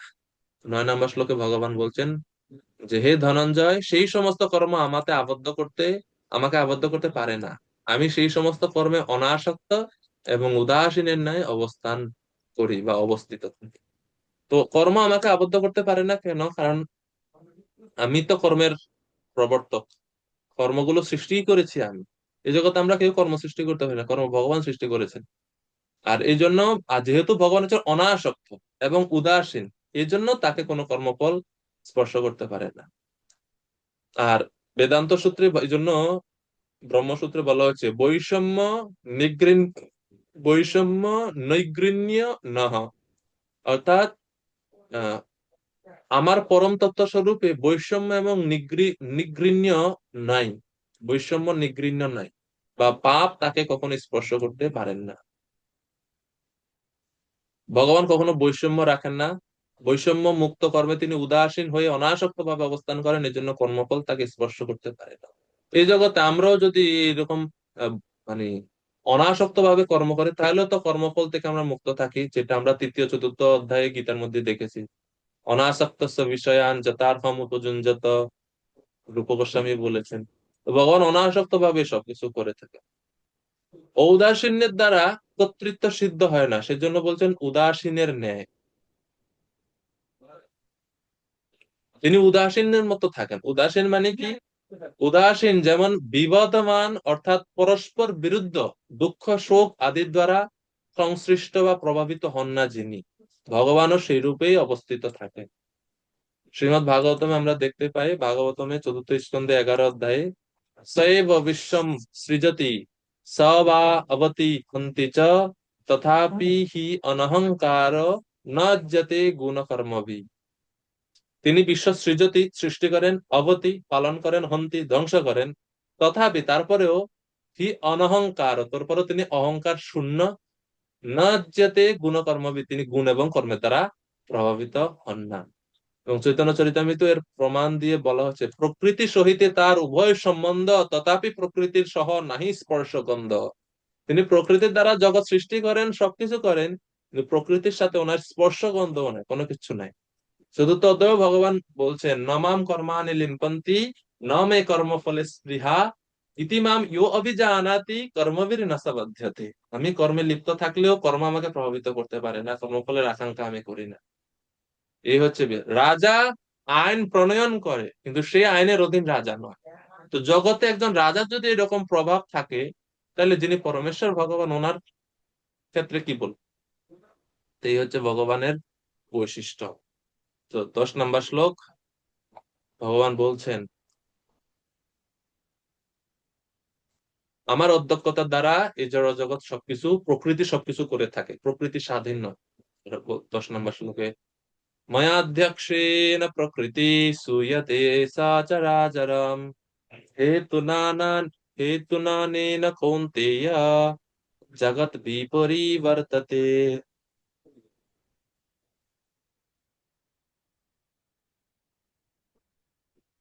হে ভগবান, আপনি উদাসীন থেকেও কিভাবে জগৎ সৃষ্টি করেন, জগৎ পালন করেন, জগতের সবকিছু ধ্বংস করেন, কিভাবে আপনি উদাসীন হয়েও করেন। তো বলা হচ্ছে যে ভগবান তিনি হচ্ছেন সত্য সংকল্প, প্রকৃতির চালক, প্রকৃতির নিয়ন্ত্রক, সর্বেশ্বর। তিনি হচ্ছেন গুণের অধীশ এবং মায়ার অধীশ্বর, এবং সৃষ্টি আদি কার্যে জড়া প্রকৃতির অধিষ্ঠাতা ও নিমিত্ত কারণ তিনি। তার কটাক্ষের দ্বারা, এই জন্য এখানে বলছে মায়া অধ্যক্ষেন প্রকৃতি, ভগবানের কটাক্ষের দ্বারা, চোখের ইশারার দ্বারা মায়া বা প্রকৃতি চালিত হয় এবং পুনঃ পুনঃ এই জগৎ, চরাচর জগৎ সৃষ্টি করে, প্রকাশ করে এবং অব্যক্ত বা অপ্রকাশিত হয়। প্রকৃতি তার অধ্যক্ষতায় সৃজনী শক্তি লাভ করে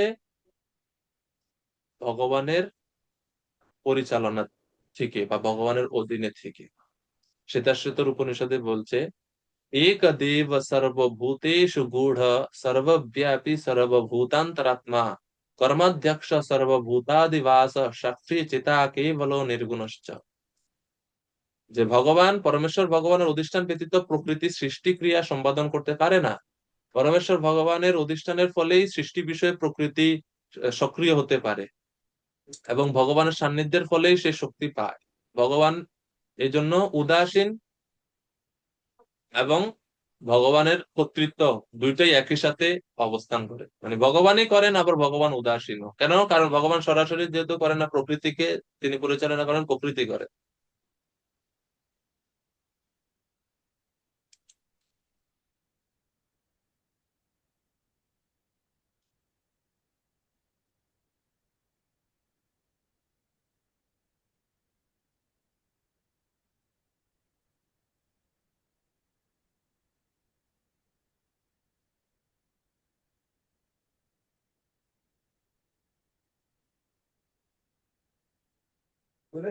এখন 10 নম্বর শ্লোক পর্যন্ত এভাবে বলার পর 11 থেকে 25 নম্বর শ্লোক পর্যন্ত এখন পরবর্তী সেকশন শুরু হচ্ছে, যে কারা মহাত্মা এবং দুরাত্মা। অর্থাৎ ভগবান সব জগতের সবকিছু পরিচালনা করেন, ভগবানের ঐশ্বর্য জ্ঞান জানার পরেও কারা ভগবানের ভক্তিতে করেন।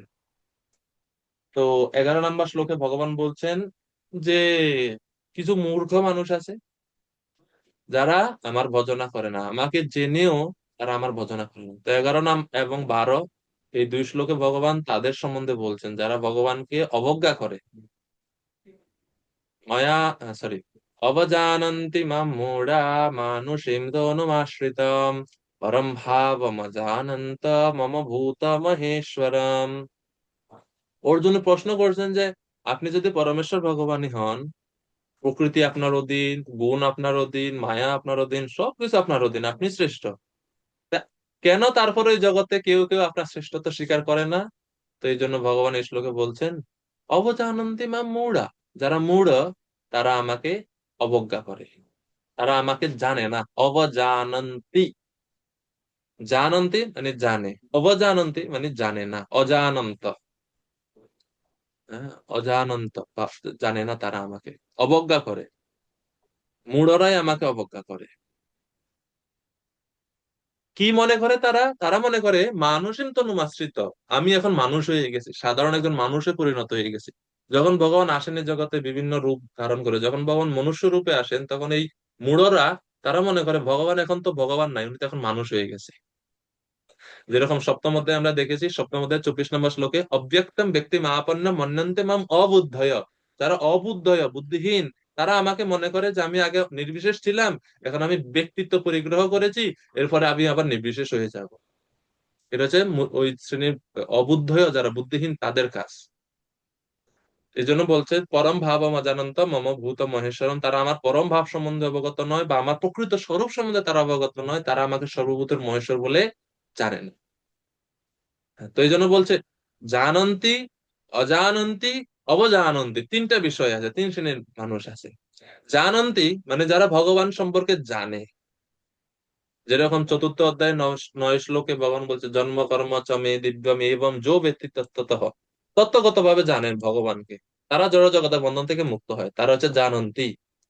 অজানন্তি মানে এরা ভগবান সম্পর্কে জানে না, যদিও তারা ভগবান সম্পর্কে জানে না, কিন্তু তাদের ভক্তিযোগ জ্ঞান প্রদান করা হলে বা কেউ যদি তাদেরকে জ্ঞান দেয়, তাহলে অতি সহজে তারা জ্ঞানকে বা ভগবান সম্বন্ধে জানতে পারে এবং ভক্তিযোগে তারা যুক্ত হতে পারে। যেরকম পাশ্চাত্য দেশের যারা শিল প্রভুপাদের সংস্পর্শে তারা ভক্তিতে যুক্ত হয়েছে, তারা অজানন্তি ছিল, তারা জানতো না, তাদেরকে জানানো হয়েছে, তারা গ্রহণ করছে। কিন্তু এই যে এই শ্লোকে যে বলা হচ্ছে অবজানন্তি, এরা আরো ডেঞ্জারাস ক্যাটাগরি। এই শ্রেণীর মানুষ, এরা শাস্ত্র সম্পর্কে জানে, তারা জানে না যে এরকম না, জানে কিন্তু তারা ভুল জানে, তারা ভুল মিসডাইরেক্টেড বা মিসকনসেপশন আছে তাদের বেশি, তারা ভুল ব্যাখ্যা করে, ভুল ব্যাখ্যা শ্রবণ করে, এই কারণে তারা আরো বেশি ডেঞ্জারাস। আপনি যখন তাদেরকে ভক্তি সম্বন্ধে উপদেশ দিতে যাবেন, তারা আপনারে আরো 10টা কইয়া চুপ করে দিবে। তো আচার্যরা বলছেন এই শ্লোকে ভগবান যে মূঢ় সম্বন্ধে বলছে না, অবজানন্তি মা মূঢ়া, এই মূঢ়রা হচ্ছে মায়াবাদীরা। এখানে এই শ্লোকে মূর্খরা যখন ভগবান বলছেন মূর্খেরা আমাকে অবজ্ঞা করে, এই মূর্খটা কে? মায়াবাদী। তারা ভগবানের এই মানুষ রূপকে, মনুষ্য, এই যে মানুষীন তনু আশ্রিত, তারা এটা বলে যে তিনি তো এখন মানুষ হয়ে গেছে, তিনি এখন আর ভগবান রইল না, তিনি এখন আর পরম ব্রহ্ম রইলেন না, তিনি তনুম আশ্রিতম, তনুকে আশ্রয় করে আছে। তো এই জন্য দেখেন শ্লোকে ভগবান বলছেন তনুম আশ্রিতম, আমি তনুকে আশ্রয় করেছি, আমি কিন্তু সেই ভগবানই আছি, কিন্তু তারা এটা বুঝতে পারেন।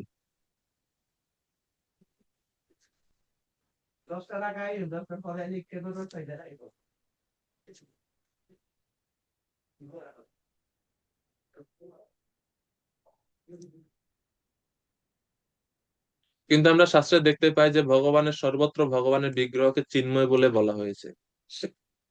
শ্রুতি মন্ত্রে বলা হয়েছে ওম সচ্চিদানন্দায় কৃষ্ণায়, বা আরেকটা মন্ত্রে বলা হচ্ছে ত্বমেক গোবিন্দম সচ্চিদানন্দ বিগ্রহম, বা গোপাল তপন উপনিষদে বলা হচ্ছে দ্বিভুজম মৌনম মুদ্রাঢ্যম বনমালিন্যম ঈশ্বরম ঈশ্বরম। ব্রহ্মসংহিতে আমরা পাই ঈশ্বরঃ পরমঃ কৃষ্ণ সচ্চিদানন্দ বিগ্রহ। ঋগ্বেদে বলা হয়েছে অপশ্যম কোপম অনিপদ্যমানমা। এভাবে বহু শাস্ত্রে ভগবানের বিগ্রহকে চিন্ময় সচ্চিদানন্দ বলা হচ্ছে, কিন্তু যারা মায়াবাদীরা তারা বলে এটা তো জড়, এই জন্য তারা ভগবানকে অবজ্ঞা করে। এই শ্রেণীর ব্যক্তি। শ্রীপাদ সার্বভৌম ভট্টাচার্যের সঙ্গে যখন চৈতন্য মহাপ্রভুর কথোপকথন হয়, তখন মহাপ্রভু সার্বভৌম ভট্টাচার্যকে বলেছেন যে ঈশ্বরের শ্রী বিগ্রহ সচ্চিদানন্দ আকার, আর সেই বিগ্রহে করো সত্যগুণের বিকার। যারা মায়াবাদীরা তারা যখন ভগবত অবতার বিগ্রহ আদি, তারা বলে এটা হচ্ছে সত্যগুণের বিকার, গুণের বিকার হচ্ছে বিগ্রহ, তারা এরকম বলে। তো মহাপ্রভু বলছেন এটা কি রকম বলছেন আপনি, ভুল ব্যাখ্যা সব। চিদানন্দ কৃষ্ণ বিগ্রহে মাইক করি মানি, এই বড় পাপ সত্য চৈতন্যের বাণী। এটা বড় পাপ যে ভগবানের বিগ্রহকে মায়া রূপ বা মায়ার রচিত বলে মনে করা। প্রাকৃত করিয়া মানে বিষ্ণু কলেবর, বিষ্ণু নিন্দা আর নাহি ইহার উপর, এটা হচ্ছে সবচেয়ে বড় বিষ্ণু নিন্দা ভগবত বিদ্বেষী, যে প্রাকৃত করিয়া মানে বিষ্ণু কলেবর, যে ভগবান বিষ্ণু রূপকে প্রাকৃত বলে মনে করে। চৈতন্য চরিতামৃতে আমরা তো দেখি যে ভগবানের এই মনুষ্য রূপটাকেই হচ্ছে সর্বশ্রেষ্ঠ রূপ বলে প্রতিপন্ন করা হচ্ছে। কৃষ্ণের যাতে খেলা সর্বোত্তম নর লীলা, নর বপু তাহার স্বরূপ, গোপবে সবে নুকার নব কিশোর নটবর, নর লীলার হয় অনুরূপ। এভাবে মনুষ্য রূপকে আমরা দেখতে পাই যে শ্রেষ্ঠ রূপ বলা হচ্ছে। তো এই হচ্ছে মূর্খ বা মায়াবাদীদের অবস্থা। তো প্রভুপাদ তাৎপর্য অনেক শ্লোক উদ্ধৃতি করে দিয়েছেন যে কিভাবে ভগবানের সবিশেষ রূপ যা শাস্ত্র প্রমাণিত। বিগ্রহই হচ্ছে পরমেশ্বর ভগবান, বিগ্রহ চিন্ময়, যেহেতু ভগবান সেখানে অধিষ্ঠান করছেন, নির্বিশেষবাদীরা সেটা মানে না। এই ব্যাপারগুলো প্রবাদ বলছেন। তো যারা মোহবশত এইভাবে কৃষ্ণের রূপকে অবজ্ঞা করে তাদের কি পরিণতি হয়, 12 নম্বর শ্লোকে ভগবান বলছেন, এইভাবে যারা মোহাচ্ছন্ন হয়েছে তারা রাক্ষসী ও আসুরি ভাবের প্রতি আকৃষ্ট হয়। সেই মোহাচ্ছন্ন অবস্থায় তাদের মুক্তি লাভের আশা, তাদের সকাম কর্ম, তাদের জ্ঞানের প্রয়াস সবকিছু ব্যর্থ হয়। তা যারা বিষ্ণু বিগ্রহকে অবজ্ঞা করে তারা কোনো যোগ পন্থাতেই তারা সিদ্ধি প্রাপ্ত হয় না। এই জন্য বলছে মোঘ আশা মোঘ কর্মান মোঘ, মোঘ মানে হচ্ছে বিফল। তাদের জ্ঞান বিফল, মানে জ্ঞান যোগীদের বোঝাচ্ছে তাদের জ্ঞানও বিফল, কর্মনাম নিষ্ফল কর্ম, কর্মযোগীদের বলতে তারা কর্ম বিফল, সবকিছু তাদের বিফল হবে। কেননা প্রকৃতি মহিনাম শ্রিতা, তারা মোহময়ী মায়ার দ্বারা প্রভাবিত হয়ে ভগবত স্বরূপকে উপলব্ধি করতে পারছে না, এই জন্য সব নিষ্ফল হবে, বিফল হবে। তাদের চেতনা মায়া দ্বারা মোহিত হয়ে যায় এবং রাক্ষসী ও আসুরি প্রকৃতির আশ্রয় গ্রহণ করে তারা। তো মানে তারা কখনো সফলতা লাভ করবে না। শিল প্রভুপাদ বলছেন, অনেক ভক্ত আছে যারা নিজেদের কৃষ্ণ ভাবনাময় ও ভক্তিযোগে যুক্ত বলে মনে করে, কিন্তু তারা অন্তরে পরম পুরুষোত্তম ভগবানের নিন্দা করে থাকে, পরম তত্ত্বকে তারা স্বীকার করে না। তারা কোনোদিনই ভক্তিযোগের ফলস্বরূপ ভগবত ধাম প্রাপ্ত হতে পারে না, প্রভুপাদ বলছেন। মোঘ আশা। এবং তাৎপর্য প্রভুপাদ শ্লোক উদ্ধৃতি করে দেখেন, বৃহৎ বিষ্ণু স্মৃতি গ্রন্থ থেকে প্রভুপাদ দিচ্ছেন যে যে শ্রীকৃষ্ণের বিগ্রহকে প্রাকৃত দেহ বলে মনে করে তাকে শ্রুতি ও স্মৃতি শাস্ত্রের সমস্ত বিধান থেকে বহিষ্কৃত করা উচিত। স সর্বস্মাৎ বহিষ্কার্য স্রোত স্মার্ত বিধানত। কেউ যদি বলে যে ভগবানের বিগ্রহ মাইক বা ভগবানের রূপ জড় নির্মিত, তো শাস্ত্র বলছে সে সমস্ত বৈদিক বিধিনিষেধের বাইরে, তার জন্য কোনো বিধিনিষেধ কোনো কিছু নিয়ম কানুন তার জন্য সে ওইটার অধিকারী না, সবকিছু মানে বেদ বর্জিত সে, এরকম। এবং বলছে যদি এই শ্রেণীর মানুষের মুখ দর্শন হয় তাহলে সেই পাপ থেকে সেটা, এর ফলে পাপ হয় আমাদের নাস্তিকদের, যারা ভগবানের বিগ্রহ মানে না, তাদের মুখ দর্শন হলেও পাপ হয়। এবং সেই পাপ থেকে মুক্ত হওয়ার জন্য সাথে সাথে সবস্ত্রে সবস্ত্রে স্নান করা উচিত, গঙ্গা স্নান। আর এই দুরাত্মা ব্যক্তিরা, তারা অজ্ঞান আসুরি জনিতে তারা বারবার জন্ম হয়, তারা অধঃপতিত হয়। এই হচ্ছে বিষয় তাদের ব্যাপারে। এখন 13-14 ভগবান তার ভক্তদের কথা বলছে, যে যারা আহ, মহাত্মা তাদের কি বৈশিষ্ট্য। তো আমরা 14 আগামী ক্লাসে আমরা আলোচনা করব। হরে কৃষ্ণ হরে কৃষ্ণ।